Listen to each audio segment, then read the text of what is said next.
दोस्तों, आपको यह सुनकर हैरानी होगी कि 1975 तक सिक्किम भारत का हिस्सा ही नहीं था। दरअसल 1947 में भारत की आजादी के समय सिक्किम में चौग्याल वंश का राज्य था।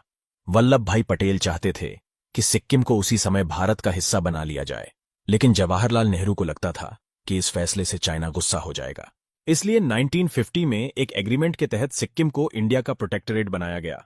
इस एग्रीमेंट के तहत सिक्किम में राज तो वहां के राजा का ही होगा, मगर उसके डिफेंस और विदेशी मामलों से जुड़े मुद्दे भारत सरकार देखेगी। 1970 तक तो ऐसा ही चलता रहा, लेकिन 1970 के बाद सिक्किम के राजा सिक्किम को एक इंडिपेंडेंट देश बनाना चाहते थे। लेकिन इंदिरा गांधी जानती थी कि अगर ऐसा हुआ तो चाइना इस पर अपना कंट्रोल जमा लेगा, जो कि इंडिया के लिए डेंजर की बात थी।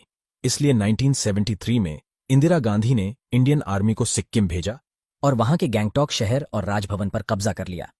इसके बाद सिक्किम में वोटिंग कराई गई और वहां के 97% लोगों ने भारत के साथ जुड़ने का राजीनामा दिया।